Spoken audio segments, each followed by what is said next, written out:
নমস্কার, তোমাদের রান্নাঘরে আজকে নিয়ে এলাম একদম তুলোর মতো নরম, খেতে মোমোর থেকেও অনেক গুণ ভালো এরকম একটা ঝালঝাল ভাপা পুলি পিঠের রেসিপি।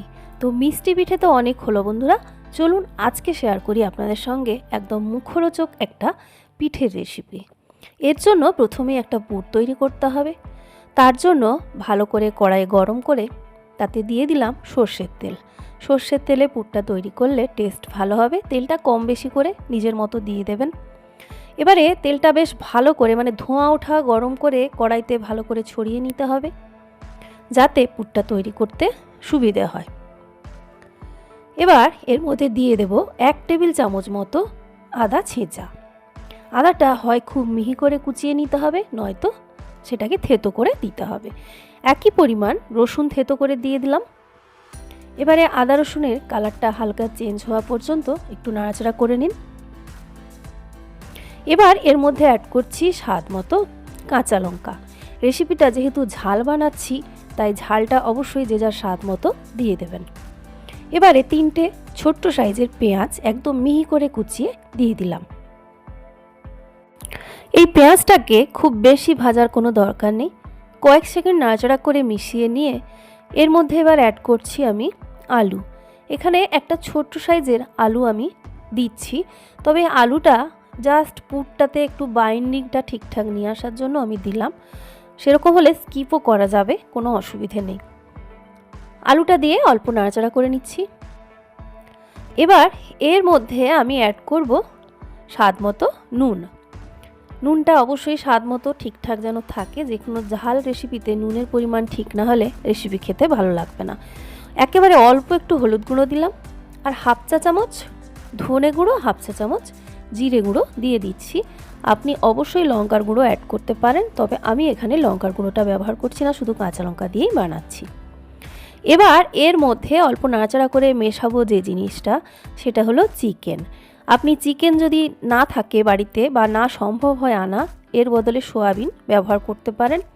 তো এখানে 300 গ্রাম চিকেন নিয়েছি। চিকেনটাকে মিক্সিতে জাস্ট একটু ঘুরিয়ে নিলেই এরকম হয়ে যাবে। এভাবে একটু ঘুরিয়ে নিতে হবে, 30 থেকে 40 সেকেন্ড ঘুরিয়ে নেবেন, দেখবেন চিকেনটা এরকমভাবে পেস্ট হয়ে গেছে। এবার চিকেনটা দেওয়ার পরে নাড়াচাড়া করে ভালো করে মেশাবো। এই মেশাতে মেশাতে দেখবেন ঠিক ডিমের ভুজিয়া যেরকম হয়, ডিমটা ভাজতে ভাজতে যেমন ছোট্ট টুকরো টুকরো হয়ে যায়, এখানেও কিন্তু চিকেনটা ভালো করে মেশাতে মেশাতে ঠিক সেরকম হয়ে যাবে। তো 3 থেকে 4 মিনিট সময় নিয়ে এটাকে ভাজতে হবে, ফ্লেমটাকে হাই মিডিয়ামের মাঝামাঝি রেখে।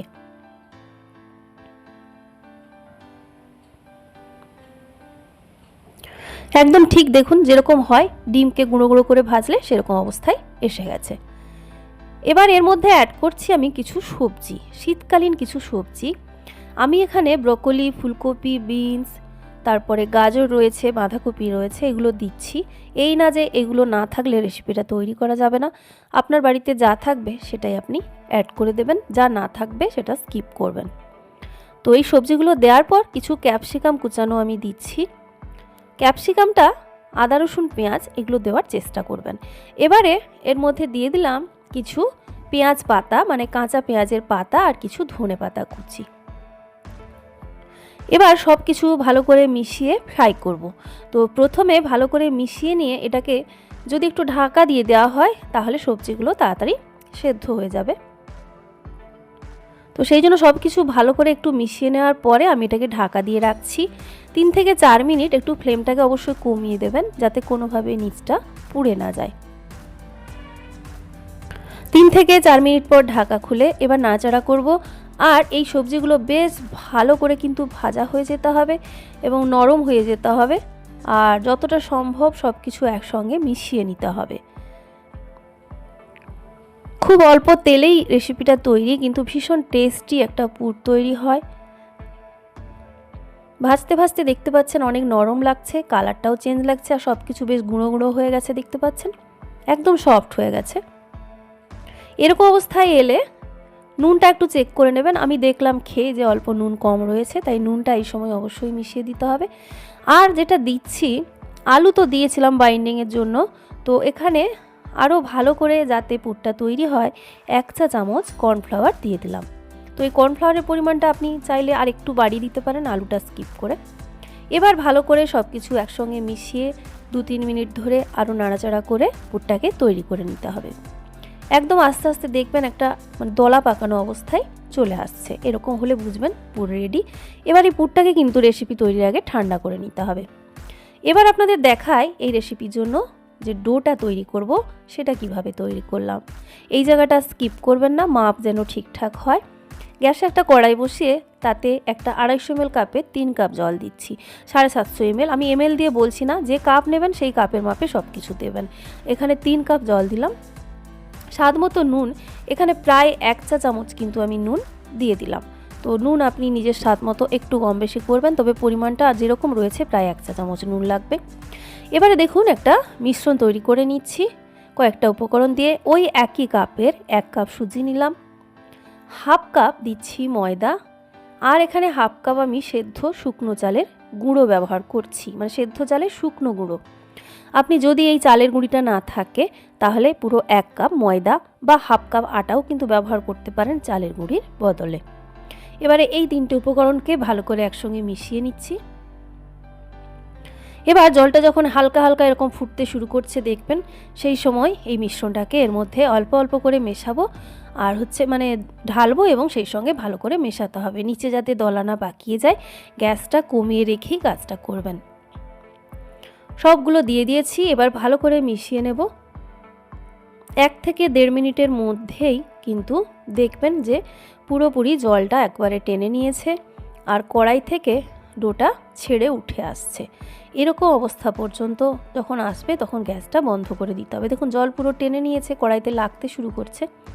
এই সময় কিন্তু আপনাকে গ্যাসটা বন্ধ করে দিতে হবে। ডো কিন্তু একদম সুন্দর করে দেখুন তৈরি হয়ে গেছে। এবার হাতে নিয়ে আপনাদের দেখাচ্ছি, দেখে নেবেন এরকম সহজে দলা পাকানো যাচ্ছে কি না। এরকম অবস্থায় এসে গেলে বুঝবেন যে এটা এবার কড়াই থেকে নামিয়ে নিতে হবে। এবার যে প্লেটটাতে আমি শুকনো উপকরণগুলো মিশিয়েছিলাম তার মধ্যেই ডোটা নিয়ে নিচ্ছি। এই ডোটাকে আপনি মানে হাত সহ্য করতে পারবে এরকম গরম অবস্থায় এসে গেলে তৈরি করে নেবেন। শীতকাল যেহেতু 1-2 মিনিট একটু হাওয়া লেগে গেলেই মানে বাইরে থাকলেই দেখবেন যে হাত দেওয়া যাচ্ছে। তো মোটামুটি মিনিট 2 আমি একটু ঠান্ডা করে নিলাম। এবারে ডোটা তৈরি করে নেব। ডোটা খুব সুন্দর করে মাখিয়ে তৈরি করে নিতে হবে। 3-4 মিনিট ধরে মাখিয়ে ভালো করে ডোটা কিন্তু তৈরি করে নেবেন। আর এই ডো যেহেতু ময়দা রয়েছে একদমই অসুবিধা হবে না। একদম নরম একটা রুটির ডো যেমন হয় দেখুন সেরকম ডো কিন্তু রেডি হয়ে গেছে। এবার এই ডোটাকে ছোট ছোট অংশে ভাগ করে নেব। আপনি যে চাকতিতে রুটিটা বেলেন তার সাইজ অনুযায়ী দেখে শুনে আপনাকে নিয়ে নিতে হবে। দিয়ে এটাকে একটা রাউন্ড শেপ দিয়ে দিতে হবে। হাতে করে পারবেন বা যেভাবে ডান হাত দিয়ে চাকতিতে রেখে ঘুরিয়ে এরকম করে একটা শেপ দিয়ে এবারে কিছু ময়দা বা আটা নিয়ে নেবেন একটা বাটিতে। সেখান থেকে অল্প অল্প ছড়িয়ে এটাকে ঠিক রুটি যেরকমভাবে বেলেন সেইভাবেই বেলে নেবেন। রুটির মতোই পাতলা করে বেলে নিতে হবে। তার থেকে বেশি পাতলা করা যাবে না, আর বেশি মোটাও রাখলেও খেতে মানে খাওয়ার সময় অতটা ভালো লাগবে না। কিন্তু রুটির থেকে যদি বেশি পাতলা করেন রেসিপি তৈরি করতে অসুবিধা হতে পারে, ছিঁড়ে যেতে পারে রেসিপিটা তৈরি করার সময়। তো আমি পুরো এখানে চাকতিটা জুড়ে দেখুন এটাকে ডোটাকে ছড়িয়ে দিলাম।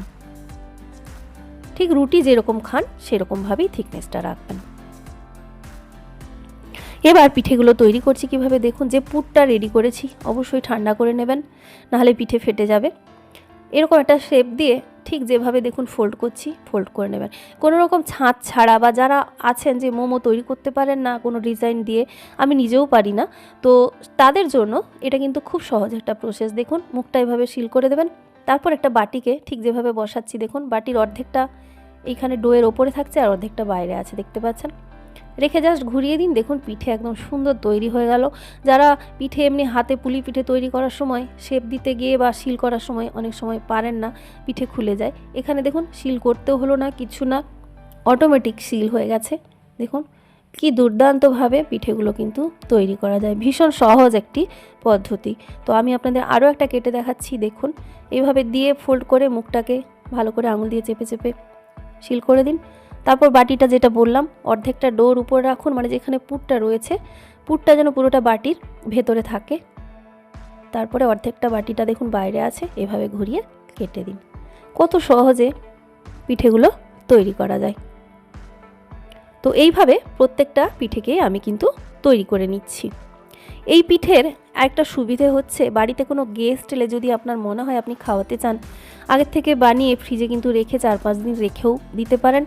কেউ এলে 8 থেকে 10 মিনিট স্টিম করে নিলেই আপনি কিন্তু পিঠেটা সার্ভ করতে পারবেন। একদম মোমোর স্বাদ পাবেন, বরং আরও বেশি ভালো লাগবে মোমোর থেকেও খেতে। শুধুমাত্র একটু সস দিয়ে এটা কিন্তু সার্ভ করতে পারবেন। তো আমি এখানে তৈরি করে নিচ্ছি সবগুলো। এবারে স্টিম করব, তার জন্য এরকম স্টিম করার বাসন নিতে পারেন, মোমো মেকার ব্যবহার করতে পারেন বা ইডলি মেকার ব্যবহার করতে পারেন। ইডলি মেকারও আমি আপনাদের দেখিয়ে দিচ্ছি কিভাবে করবেন।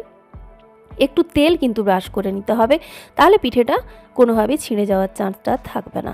এবারে এর মধ্যে যতগুলো ধরবে সেরকম দিতে হবে। ছোট সাইজের বানালে একটু বেশি পরিমাণ ধরবে, আর একটার উপরে একটা খুব বেশি না চাপানোই ভালো। এবার একটা বড় প্যানে দেখুন জল ফুটতে দিয়েছি। জলটা ফুটতে শুরু করলে এই স্টিম করার বাসনটা তার উপর বসিয়ে এটাকে ফ্লেমটাকে একদম কমিয়ে 8 থেকে 10 মিনিটের জন্য ঢাকা দিয়ে দেবেন। খুব তাড়াতাড়ি, এগুলো তো সেদ্ধ হয়েই রয়েছে, খুব তাড়াতাড়ি এটা কিন্তু স্টিম হয়ে যায়। মোটামুটি 8 মিনিট হলেই যথেষ্ট।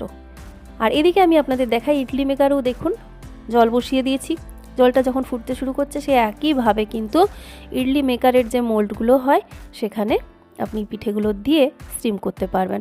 এখানে দেখুন বড় সাইজের বানিয়েছি। যদি আপনি দোকানের যে ছোট ছোট মোমো বিক্রি হয় সেরকম ছোট্ট সাইজের বানান, তাহলে এক একটাতে কিন্তু এক একটা মোল্ডে 2টো করে পিঠে আপনি স্টিম করতে পারবেন। তো এত রকমভাবে পিঠেগুলো তৈরি করা যায়। এখানে একটু বেশি সময় দেবেন নিচ থেকে উপর পর্যন্ত স্টিম হওয়ার জন্য, 12 থেকে 14 মিনিট। আর এদিকে প্রায় 8 মিনিট পরেই এই পিঠেটা রেডি হয়ে গেছে।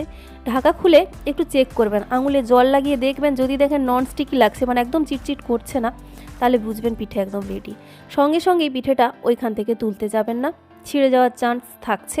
সেই জন্য জাস্ট নামিয়ে মিনিটখানেক একটু ঠান্ডা করে নিয়ে, মিনিটখানেকের বেশি লাগবে না, ঠান্ডা করে নিয়ে পিঠেগুলো সাবধানে তুলুন। যেহেতু একটার সঙ্গে একটা লেগে রয়েছে, একটু সময় দিলেই দেখবেন যে অনায়াসে উঠে আসছে। এরকমভাবে পিঠেগুলো একইভাবে ইডলি মেকারের পিঠেগুলোও সেইভাবে তুলে নিতে হবে। ইডলি মেকারে হলে যেটা হচ্ছে দেখলেন, অনেকগুলো পিঠে একসঙ্গে তৈরি করা যাচ্ছে। তো আপনি আপনার সুবিধে মতো যেভাবে খুশি পিঠেগুলো তৈরি করতে পারেন। একদম নরম তুলতুলে এই পিঠেগুলো এত সহজে তৈরি। চাইলে আপনি এগুলোকে পুরটাকে আগে থেকে তৈরি করে রেখে দিতে পারেন একসঙ্গে বানানোর জন্য, বা পুরো রেসিপিটা দেখাতে গিয়ে ভিডিওটা হয়তো একটু বড় হয়ে গেল। তো বন্ধুরা, আশা করি রেসিপিটা সবার ভালোই লেগেছে। আর এই পিঠেগুলো সার্ভ করার জন্য, মানে খাওয়ার জন্য আর কিচ্ছু লাগে না। যদি বাড়িতে একটু টমেটো সস, চিলি সস থাকে তাহলেই যথেষ্ট। তো বন্ধুরা, এই ছিল আজকের রেসিপি। সবাই ভালো থাকবেন, নেক্সট ভিডিওতে দেখা হচ্ছে।